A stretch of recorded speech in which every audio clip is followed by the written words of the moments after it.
नष्ट हो चुकी दुनिया।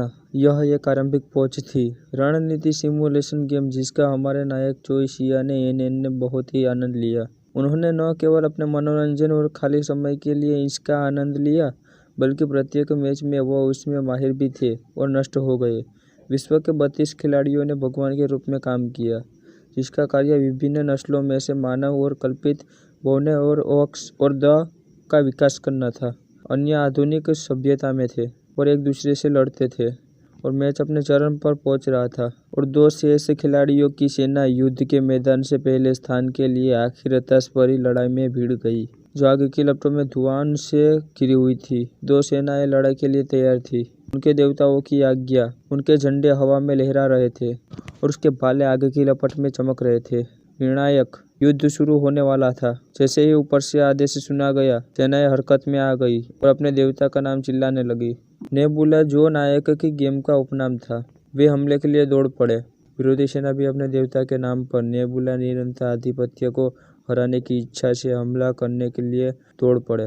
जोइसन पिछले 11 महीना से अपराजित थे। अगर वो आज जीत सकते हैं तो जीत सकते हैं। लगातार 12 महीने तक चैंपियन बने रहे। यह लड़ाई एक छोटी सी झड़प और पूरी जीत से ज्यादा कुछ नहीं थी। युद्ध चुनी गई रणनीति पर निर्भर करता था और कोई नियंत्रण करने वाला खिलाड़ी के द्वारा महसूस किया गया था। प्रत्येक की पूरी जाति और सेना का नियंत्रण वास्तव में एक खिलाड़ी द्वारा किया गया था, और उनमें से प्रत्येक ने अपनी सभ्यता के लिए एक अलग ही विकास पथ चुना था। ओक्स जाति ने अपने शारीरिक शक्ति का जादू विकसित किया और तेजी से अपनी जनसंख्या की वृद्धि की, जबकि मानव जाति की तरह नेबुला के नियंत्रण में प्रौद्योगिकी का मार्ग चुना गया, और पहले से ही आग्नेयास्त्र यहाँ तक कि तोपें भी थी, जो प्रतीत होता है कि उनके आगामी विरोधियों के लिए कोई भी मौका नहीं छोड़ना चाहिए था। लेकिन जादुई चीजों के लिए धन्यवाद, ओक्स के लिए इतनी निराशाजनक नहीं थी, और उनके युद्ध जादूगर पर उड़ने वाले तोप पर गोले को रोकने में कामयाब रहे। हालांकि यह एक सिर्फ शुरुआत थी, और नेबुला पहले से ही अपने अलग अलग गुप्त हथियार छोड़ने की तैयारी कर रहा था। यह एक वायुसेना थी जो दुश्मनों का सफाया कर देती थी।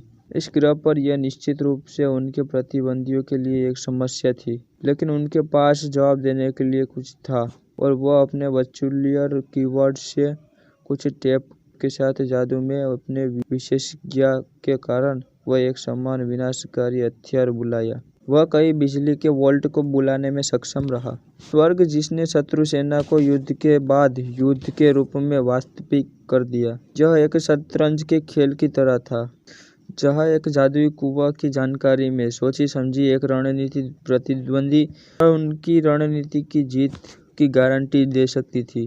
धीरे धीरे निहारिका उस काल की तुलना में प्रौद्योगिकी के स्तर पर पहुंच गई। द्वितीय विश्व युद्ध के अंत में उन्हें बड़े पैमाने और हवाई हमला के लिए उपयोग करने की अनुमति मिली, जिससे जमीन पर सभी दुश्मनों और सेनाओं का सफाया हो गया। यह सब एक मॉनिटर ने देखा, और उन्होंने फैसला किया कि उन्होंने जो कुछ भी चाहिए था वह सब तैयार था। वह खेल को बिना किसी कारण के समाप्त कर सकते थे। उसने अनुसंधान पर बहुत सारे संसाधन पर समय खर्च किया था। इसके लिए वह अपने सबसे मजबूत हथियारों में से एक हथियार परमाणु हमले का उपयोग करने जा रहा था।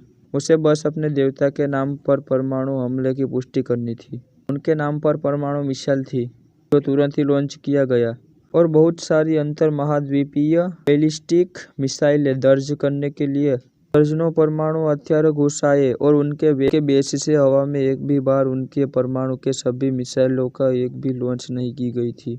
दुश्मनों बेस की ओर उड़ गई। भयभीत और अनजान अक्सर केवल अपने आकाश की ओर उंगलियां उठा सकते थे। वो अपनी उड़ती मौत को देख सकते थे, लेकिन उनके नेतृत्व करने वाला खिलाड़ी इसके लिए तैयार था। एक कदम और सिर्फ वॉइस चैट में हंसते हुए नेबुला ने पूछा। उसे आशा थी कि वह इसके लिए तैयार नहीं था। अपनी दैवीय शक्ति को मुट्ठी में इकट्ठा करने के लिए अपने राजधन को कसकर पकड़कर उन्होंने अपने देश के क्षेत्र में मिसाइल रक्षा के लिए प्रणालियों के रॉकेट लॉन्च किए जाने के बाद एक रक्षा मंत्र सक्रिय हुआ, जिससे सूर्य का परमाणु मिसाइलों का सफलतापूर्वक रोकना चाहिए था। लेकिन यहाँ तक कि उनकी गणना के अनुसार यह दुश्मन के लिए भी था। विशाल बचाव पक्ष के साथ नहीं टिक सका। जीत के लिए उनके शानदार योजना। हालांकि उसे यह स्वीकार करना पड़ा था कि उसका प्रतिद्वंदी अच्छी तरीके से तैयार था और बिल्कुल भी हारा नहीं था, जबकि दुश्मनों की मिसाइलों को एक के बाद एक परमाणु मिसाइलों को मार गिरा रही थी। तो हो चुकी दुनिया का आकाश रोशन था। शक्तिशाली विस्फोट के साथ निहारिका आगे बढ़ी और अगला बिंदु उसकी योजना की ओर एक मिसाइल को लॉन्च की गई थी। दूसरे की तुलना में वो बड़ी थी। दूसरों की तरह सीधे दुश्मनों के अड्डे पर नहीं उड़ी, बल्कि वह सीधे उसके खुले स्थान पर उड़ गई।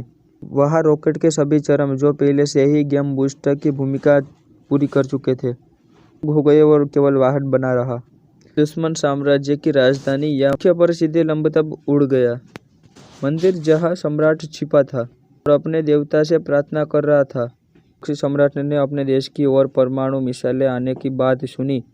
वास्तव जीवन में गैर परमाणुकरण समाज में प्रार्थना करने गया। एक शासक अपने देश के लिए खतरे का सामना करते हुए ईश्वर के सामने प्रार्थना कर रहा था। हास्यास्पद या दयनीय लग रहा था। हो चुकी दुनिया में यह एक अलग ही था। प्रतिद्वंदी उतना ही विश्वास जमा रहा था। साधनों को अनुसंधान लगाने के बजाय वो नेबुला ने नष्ट हो चुकी दुनिया में अपने परमाणु हथियार को विकसित किए। खिलाड़ियों ने अपने देवता के रूप में काम किया, कुछ हद तक मामलों को हस्तक्षेप कर सकते थे। उनके शासन की तरह या राष्ट्र और उनके इसके माध्यम से उन्होंने ये दुनिया की बाकी प्रणालियों के बीच आने वाले अभाव को फैलाने और अनुयायी को हासिल करने की कोशिश की। खिलाड़ियों को अपने अनुयायियों को रक्षा करने के लिए, सुरक्षित करने के लिए चमत्कार करने की अनुमति दी। कारण था प्रतिद्वंदी ने मूल रूप से ऑक्सर की अपनी प्राथमिकता दौड़ के रूप में उन्हें चुना गया, क्योंकि वह तेजी से बढ़ते थे और बहुत ही अधिक विश्वास पैदा कर सकते थे। हालांकि इसी तरह उनके अप्रत्याशित और सरल हमले ने भी उसे प्रतिद्वंदियों को आश्चर्यचकित नहीं किया। उन्होंने अपने अनुयायी को केवल प्रार्थना में और उनकी दृढ़ता में आश्चर्यचकित किया था। शक्ति प्राप्त हुई उनका विश्वास उसने एक जादू में बदल दिया। नीले धुएं के बादलों के निकट आ रही थी, मिसाइलों को घेरना शुरू कर दिया। एक ही पल में यह सब एक विशाल मुट्ठी में बदल गया। उसने मिसाइल को पकड़ लिया और रोक दिया। मुट्ठी भी सैकड़ों मीटर लंबा और एक विशाल, उनके जैसा प्राणी। यह सब देखकर प्रतिद्वंदी नेबुला ने हंसना शुरू कर दिया। याद दिलाया कि विश्वास था कि जीत उनकी जेब में थी। वफादार अनुयायियों को इतने असीमित संसाधनों के साथ कोई खतरा नहीं था। लेकिन इस पर वह चकित हो गया। वह अभी भी ऊब गया। भले ही उनका प्रतिद्वंदी बुरा नहीं था। खिलाड़ियों के बीच पवित्र ORC रणनीति के रूप में जाने जाने वाली एक अच्छी रणनीति के इस्तेमाल किया।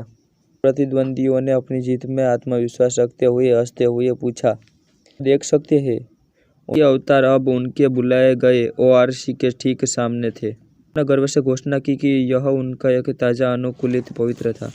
ORC रणनीति, यह खिलाड़ी उनके सर्वर पर दूसरे रैंक वाला खिलाड़ी था। वह अब अपनी जीत पर अस्वस्थ था, इसलिए उसने सुझाव दिया कि कोई भी उसे आराम से देखना और हंसना बंद कर दे। वह उसके सर्वर पर केवल दूसरे रैंक वाला खिलाड़ी था, अभी भी इससे ऊपर नहीं गया था।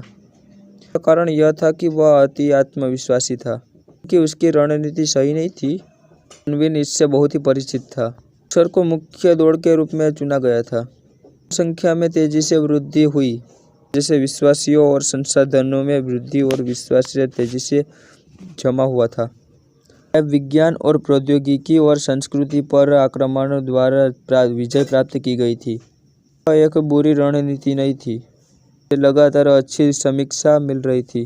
वह बड़ी मात्रा में संचित विश्वास और बड़ी संख्या में ऑक्सर ने एक दिया था इसमें फायदा। हालांकि वह जानता था इस तरह की रणनीति का मुकाबला कैसे करना है, क्योंकि ऑक्सर को भर्ती करने के लिए एक आसान दौड़ थी। पहले ही इतना विश्वास इकट्ठा करना काफ़ी बड़ी उपलब्धि थी, क्योंकि उसकी अपनी रणनीति के खिलाफ ऑक्सर का मुकाबला करना मुश्किल था, क्योंकि उसने आसमान को अपने युद्ध क्षेत्र के रूप में चुना था। वह स्वतंत्र रूप से गजित हमलों की तैयारी कर सके, अपने प्रतिद्वंदियों का सामना कर सके। सोचा कि आत्मा प्रेरित को तैयार करना उनका एक प्रयास काफ़ी अच्छा था। तथ्य पर धन्यवाद सुने और स्वर्ग पर शासन किया और लगातार अपनी तकनीकों को विकसित कर रहा था।